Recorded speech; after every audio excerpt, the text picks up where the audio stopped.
When I was in the industry, that was the case. I mean, there was a silent, unspoken rule that, if you were conservative or you voted Republican, you just didn't talk about politics because you knew what would happen if you did. It seems to be an overwhelming amount of the content of the vast majority of movies and TV shows out there. I mean, they're just inundating you with wokeness. They understand that the more you show people something, the more likely they are to believe it. Our founding fathers here in this country brought about the idea that you and I have within ourselves the God-given right and the ability to determine our own destiny. The only way they can inherit the freedom we have known is if we fight for it, protect it, defend it, and then hand it to them with the well-thought lessons of how they in their lifetime must do the same. Freedom is never more than one generation away from extinction. Go woke or go broke. It's been the motto of many conservative pundits the past few years, and rightfully so, because most of our lives we haven't been exposed to what's actually going on in Hollywood, on social media, what's going on across our world, especially in businesses. We see in businesses that many of them are going into wokeism. They're trying to virtue signal just to make a message. So here to talk about much of that, what's going on today, and how Hollywood really went woke, how it's led to the destruction of our society today, is not other than a Hollywood producer, now a conservative pundit, Robby Starbuck. Thanks for having me. Also, farmer. That's Yeah, there you go. I hate forget that. Hollywood, so Yeah. we'll add the farmer in there. So let's jump straight into it. My first question, obviously, been going back to Hollywood. You were there for a while. You spent a good career there. What do you think was the timeline of Hollywood being taken over by the elites and being persuaded into wokeism? Well, to be perfectly honest with you, I mean, them taking it over happened a long time ago. Even when I was in the industry, that was the case. I mean, there was sort of like a silent, unspoken rule that, if you were conservative or you voted Republican, you just didn't talk about politics because you knew what would happen if you did. It wasn't quite as vicious, though, back then. I mean, it existed, no doubt. Like, if you came out and were like full-throated, talking about why you vote the way you vote, you would have been punished for it and blacklisted. No doubt about that. But it got especially vicious when Trump came to be. So my choice in 2015, a little background on me, like my family came from Cuba. So my mom, grandparents, great-grandparents, they lost everything to communism, everything they ever worked for. So when 2015 came around, I saw the seeds of socialism and a new form of communism had been planted here in America. And so I had a choice to make. Am I going to stand up and use what platform I do have to stand up for the right thing? Or am I going to continue to be silent to keep a job and a paycheck? And I decided I was going to trust God. I had grown a lot closer to God during that time period. And I decided, you know what, I'm going to come out and I'm going to endorse Trump. And I did that in 2015. And there were instant ramifications to that. We lost a good portion of our business overnight. And then as time went on, I talked more and more about politics and sort of my views on things. And, obviously it's not very popular in Hollywood. But to answer the Hollywood, question, in terms of them buying into wokeism, I think that it was really a process where I have to kind of explain the mental state of most people in Hollywood. So you've got your executives that you don't really see on screen. They're more intelligent than the talent. And so those people know what they want to inject. They know what they want people to believe. They understand that the more you show people something, the more likely they are to believe it, the mere exposure effect. Now, the talent is usually incredibly stupid, to be perfectly honest with you. They're happy to be there. They just want to be famous. They're all in it for the dopamine fix of being famous. But to be honest, many of them are extremely mentally ill, lonely, and, in my opinion, unimpressive people. But they're good actors, right? And so when they're told something by the higher ups, they're told something by the PR person that's been put in place around them in their orbit, or the executive that is control of their next movie deal, and they see that it would be beneficial to their career to say a certain thing, they will say it. And that's to say they're not ideological. Most of them. There's a few who are, but for the most part, most of them really aren't ideological. Some of them don't even believe the crap they say, but they understand that it benefits them in some way. So That's sort of like how it reaches the public, because those people see a benefit to themselves within the sphere of Hollywood. Oh, I'm going to get, this 3 picture deal I want, or I'm going to get this or that or the other thing. And so they do it, and they behave the way that's expected of them. And the ones who don't are punished. You can see that very clearly in the ones in Hollywood who have come out. There are consequences for not doing what those people want you to do and not saying what they want you to say, not voting the way they expect you to. And so that's how we arrived here. But, I think the interesting thing is they were honestly more effective when they were subtle, because subtlety, allows people to be entertained and influenced at the same time. So, let's say 10 years ago, they were still subtly trying to influence culture through entertainments, where there would be like one thing that you found objectionable in a movie, but it was one thing. So you kind of just let it go, right? Now, instead of it being, 2% of the content that somebody's consuming, it seems to be an overwhelming amount of the script and the content of the vast majority of movies and TV shows out there. I mean, they're just inundating you with wokeness, not just for adults, but also children. I mean, even Paw Patrol has an episode that, lifts up a trans non-binary character. Like, they have reached out into the spheres of every type of content they possibly can, and they're inundating people with it. That hasn't produced the ideological conformity that I think they hoped for. It's actually produced a lot of people sort of waking up and going, oh, this is being used for an agenda. And a lot of those people were not awake to that when it was a subtle thing. I think that's a good way to put it. So with the executives, they're hired by the heads of, say, Warner Brothers, the CEO and the C-suite. They're hired by them. How are the executives picked if they're the one who choose the messaging that goes into all the movies? There's something there. It's a very, we'll say this, these people pretend to love DEI. It's not a very diverse or inclusive environment. Okay. I'll put it that way. I mean, this is a classic sort of old boys network of people with a certain mind frame, and they're lifting up their friends into positions of power and influence.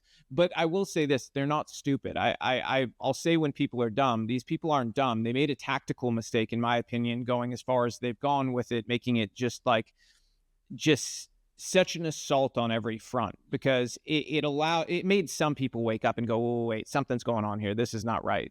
This is not entertainment anymore. Like, it's not even, comedies aren't even funny anymore. Everything's been sanitized to take the funny stuff out and inject woke stuff. And people are like, what is going on here? So I think that was a mistake by them. But in general, they're pretty smart people. And for a long time, I would say we're the most effective wing of the Democratic Party, because they subtly influenced generations to behave a certain way or to accept certain things that had for a long time not been acceptable. And to some degree, I think all of us have been affected by that. All of us have been affected in some way by the mere exposure effect. We become, over the period of time where we're exposed to something, more and more susceptible to just, even if we still have a problem with it, just kind of accepting its existence.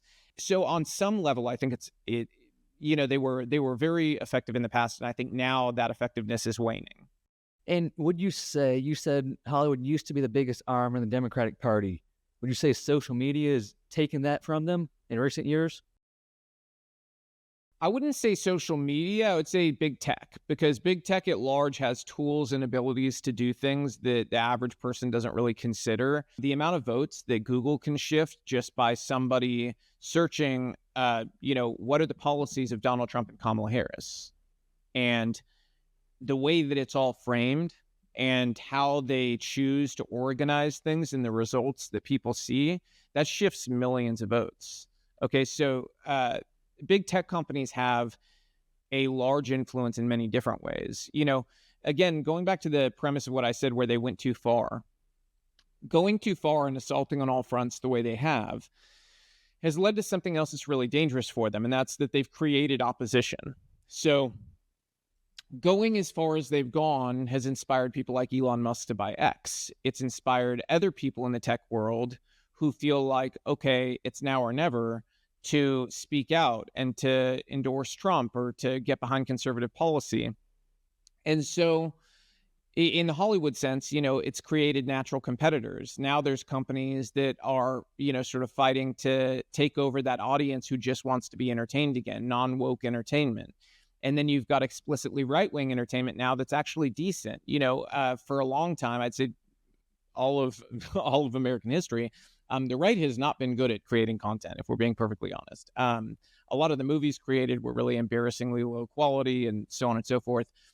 But there's this new sort of awakening, and ability to create really competently and make good content on our side. And so you're starting to see more really good high quality content from our side. And I think that's only going to increase exponentially now because Hollywood has made it very clear where they stand. It's no longer a subtle thing. It's very in your face. And so that creates natural competition, which I think in the end is something they're going to come to regret. And I would say that social media has become my generation's favorite drug. I know you've done a whole documentary about the effects of social media, especially on the youth. What would you say? First of all, yes or no answer, it's intentional from big tech that they're indoctrinating the youth. Is it? Yes, 100%. 100%. Why do you think their agenda, what's behind it? Why do they want the control? Is it 1984-esque? Is it just to have control, to teach the next generation what they want them to know? What's their mindset behind it? Yeah, it's very simple. I mean, it's as old as any story of tyranny and dictators and quests for power. They want to control people's minds. They want to control what they think, what they want, what they feel.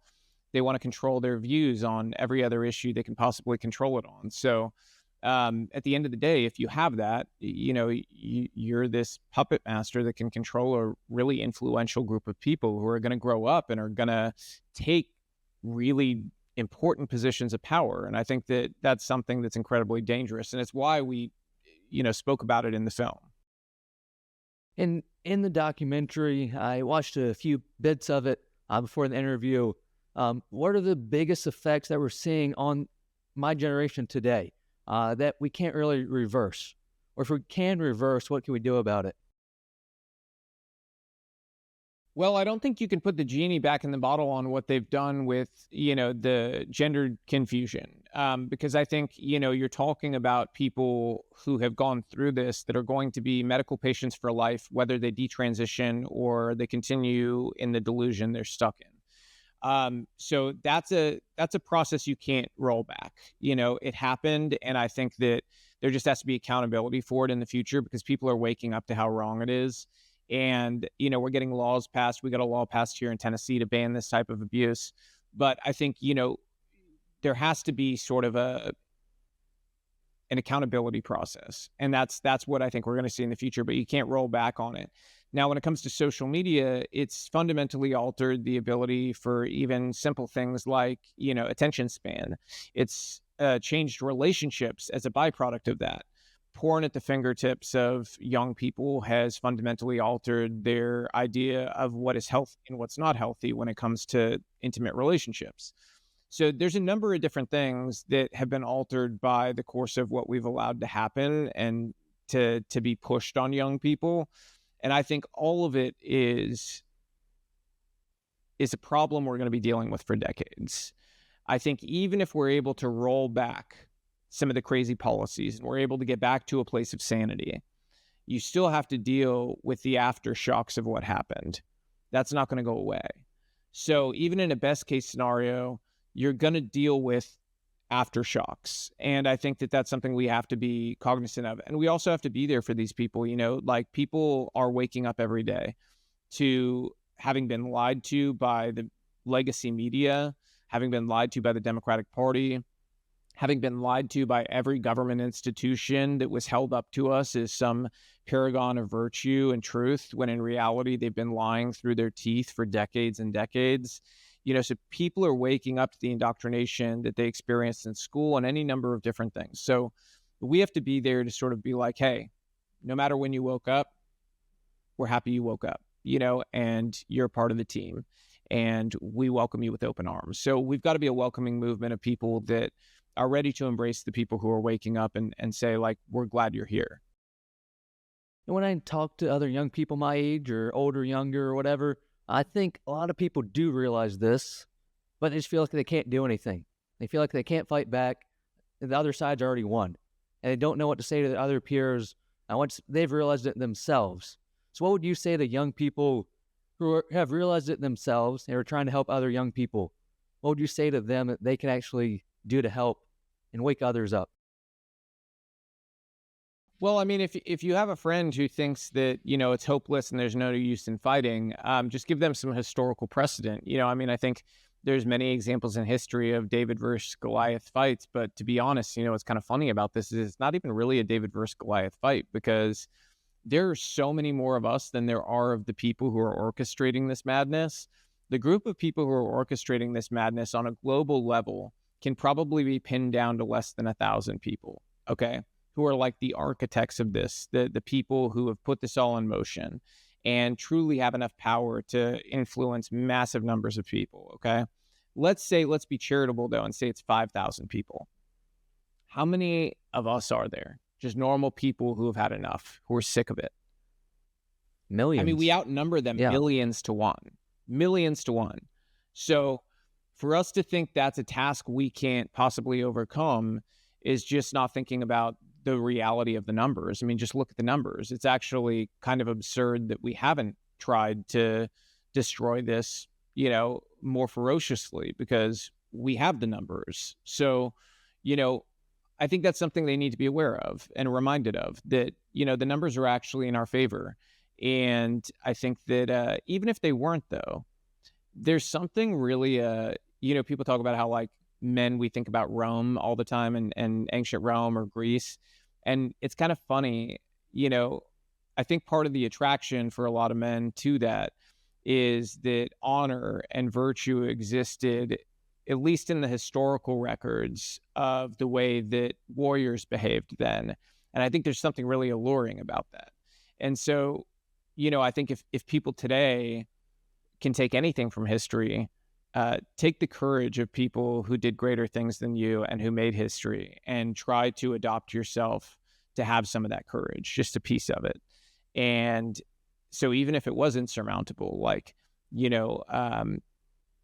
I think that, like Spartans, they were willing to die for honor and integrity, for what they believed in. And, there's been people who fought communism who were willing to be put in gulags to stand up for the right thing, and I think all of those people made history in different ways, and they prevented the outright tyranny and control and destruction of humanity. And so, even if we were at that insurmountable stage, which we're not, it's incumbent on us to do something still.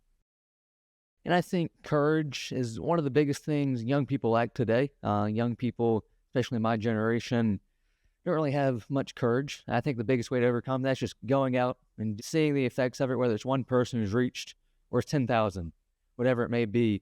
And how do you see AI factoring into the deterioration of more young people and factoring into big tech, indoctrinating more people? How much worse can it get before it gets any better?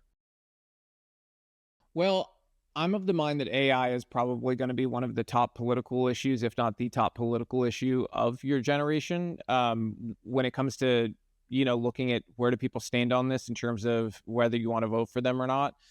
I think that there are safety concerns people have to take very seriously. And I think that there's some people who maybe they doom too much, and maybe some people who don't doom enough. And it's the ones who don't doom enough that I'm more worried about, because they're just sort of on this accelerationist track where they just want to continue down the path of creating without considering what that could possibly mean. Because the reality is we're not far away from an artificial intelligence that completely surpasses the intelligence of humanity, and itself becomes sentient in a way that maybe we can't even understand, and we have to be willing to understand we only use a certain part of our brain.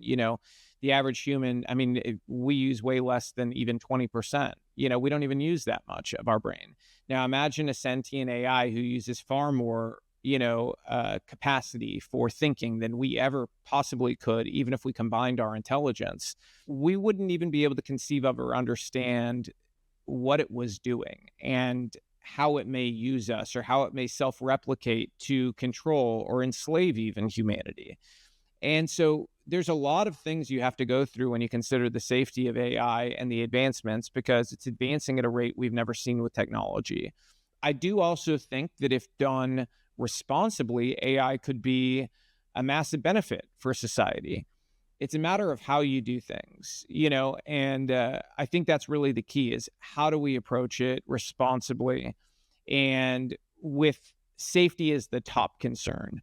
And a group like OpenAI is not a viable path, I think, because they're not concerned about safety in the slightest. I respect what Elon Musk is doing because he is thinking about safety. He is concerned about it. And I think that's the right mindset to be in when you're advancing things in AI. Ultimately, there's an arms race right now.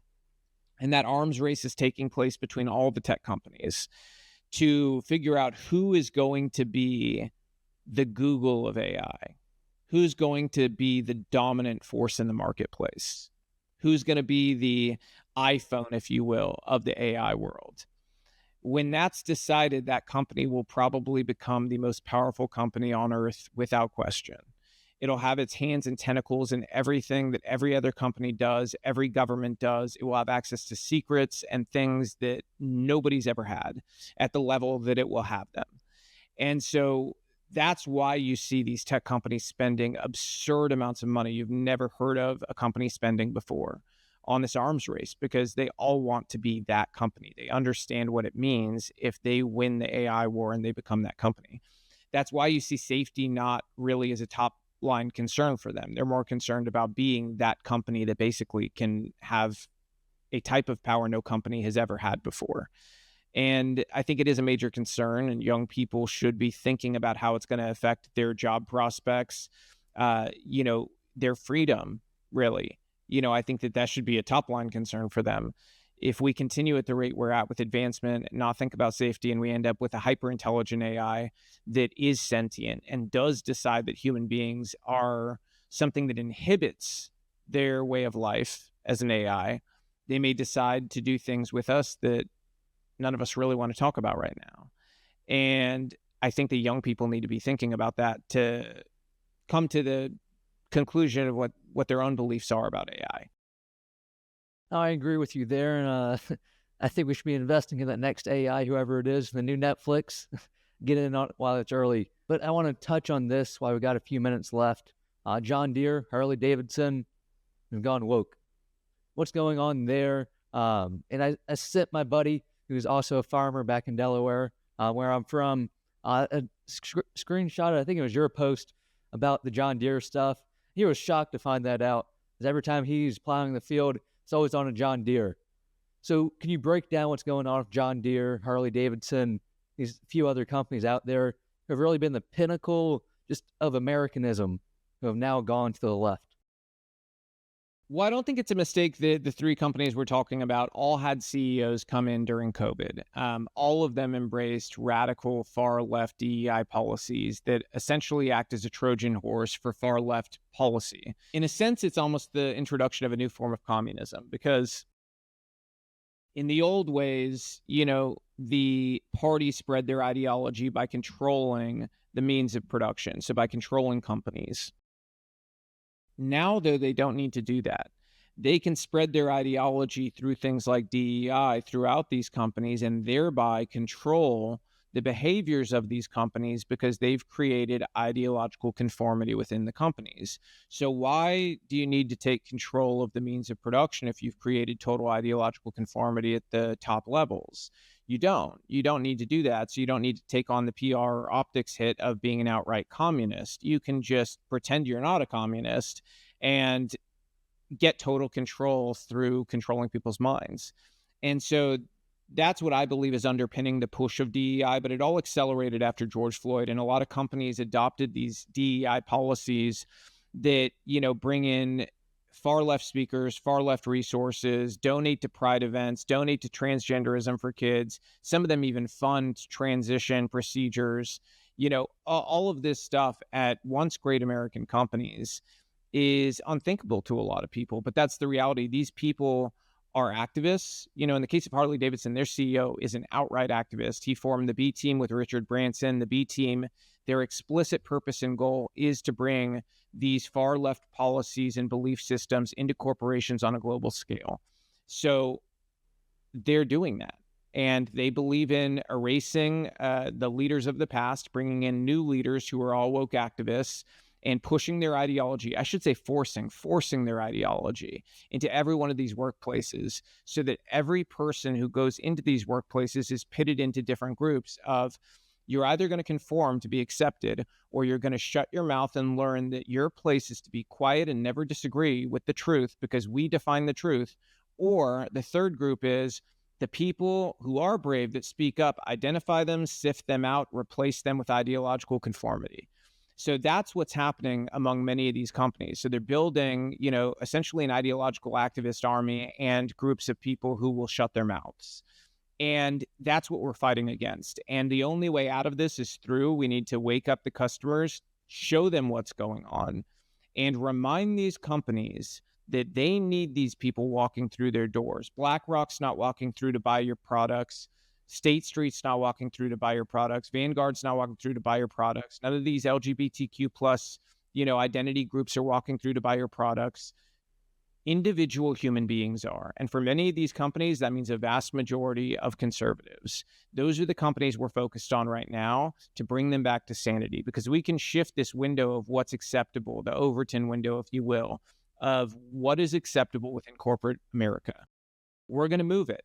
It moved rapidly after George Floyd. We're going to move it back, and we're going to take it back and create sanity again in the corporate structure. It's just another layer of soft totalitarianism, as some put it. I know we've got a minute or two left here. I've got one final question. I'd like to ask everyone this question when we close. If you can tell America or my generation one thing not to give up, what would it be? Don't give up on your country. Be courageous, be brave, be curious. You've got to understand that our ancestors, all of us, no matter where they came from, at some point within that lineage have sacrificed so much more than any of us have. And are we going to honor their sacrifice by trying to make this country the best it can be, trying to make ourselves the best we can be? Or are we going to waste it? Are we going to waste the sacrifice of the people who came before us and say, you know what, it's all too hard? Are we going to waste it and say, we're not going to try to be the best versions of ourselves? Are we going to waste it and say, working out is too hard, or eating healthy is too hard, doing this is too hard? You've got to wake up to the reality that people sacrifice their lives for you to be here in this moment in time. What are you going to do to not waste it? Amen. And Robby, tell us where we can find you on social media, what you're doing now. You can find me at Robby Starbuck on all platforms, Robby with a Y, except TikTok. They banned me. So Not surprising. That rules out a lot of people who are younger. Yeah. Robby, I appreciate you joining us, and thank you for your time.